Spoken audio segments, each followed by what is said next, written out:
आज पूरे प्रदेश को हम लोग एक संदेश देना चाहते हैं।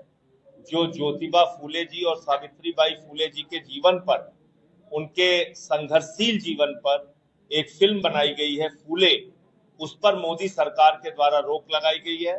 आने वाली 21 तारीख को, सोमवार को 21 अप्रैल को पूरे प्रदेश में आम आदमी पार्टी धरना प्रदर्शन आंदोलन करेगी और फूले फिल्म पर रोक लगाए जाने का विरोध करेगी। मोदी सरकार के खिलाफ आंदोलन करके उनको ज्ञापन देने का काम करेगी। इस फिल्म में वो तमाम कठिनाइयां और दुश्वारियां दिखाई गई हैं जो सावित्रीबाई फूले जी ने और ज्योतिबा फूले जी ने अपने जीवन में बर्दाश्त किया।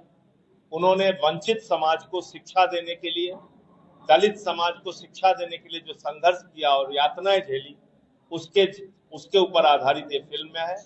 हम मांग करते हैं मोदी जी से कि आप लोग दलितों, पिछड़ों, वंचितों से नफरत करते हैं, लेकिन कम से कम उनके जीवन की जो सच्चाई है, उनके जीवन से जुड़ी हुई जो घटनाएं हैं, उसको प्रदर्शित करने में रोक न लगाइए और अनकट, किसी भी तरीके का कट पीट किए बगैर इस फिल्म को प्रदर्शित किया जाए।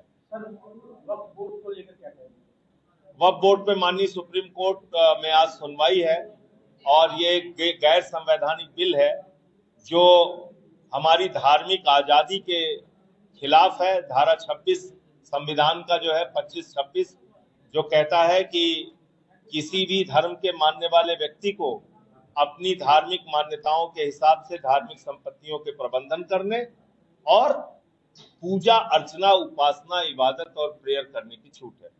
तो ये संविधान के खिलाफ है बिल और मुझे लगता है माननीय सर्वोच्च न्यायालय इन बातों का जरूर संज्ञान लेगा। ने बयान दिया है कि न्यायपालिका को हस्तक्षेप नहीं करना चाहिए संसद से पास हुई बिल। अरे वो न्यायाधीश थोड़ी है।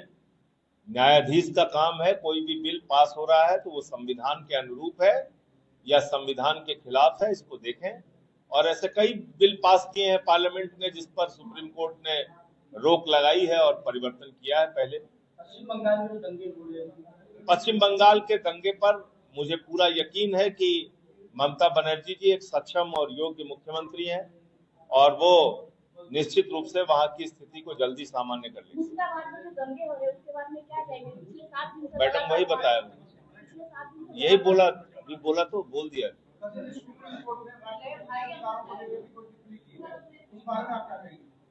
देखिए, राज्यपाल ने कई बिलों को तमिलनाडु में रोक रखा था और ये राज्यपाल का अधिकार नहीं है। एक चुनी हुई सरकार अगर कोई बिल विधानसभा में पास करके आपके पास भेजती है तो आपको एक बार उसको असहमति हो तो वापस करने का अधिकार है, लेकिन आपको उसको एक साल 1.5 साल रोक के बैठने का और राज्य के विकास को रोकने का अधिकार नहीं है।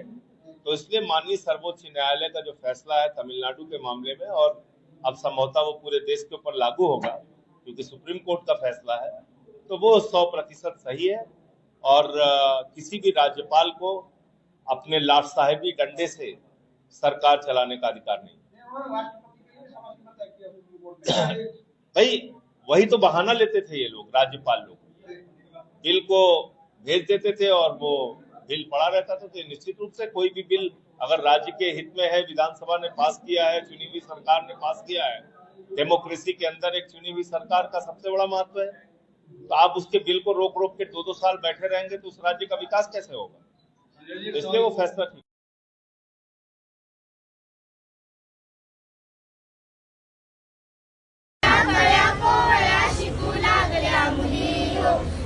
महात्मा फुले मुलींचे शिक्षण केले खुले हो, आल्या सावित्री फुले मुलींचे शिक्षण केले खुले हो, ओढ ज्ञानाची लागली शाळा मुलींची काढली, ओढ ज्ञानाची लागली शाळा मुलींची काढली, तेव्हापासून शिकू लागल्या गरिबांच्या मुली हो, तेव्हापासून शिकू लागल्या गरिबांच्या मुली हो, आल्या फुले मुलींचे शिक्षण केले खुले हो, शिक्षण केले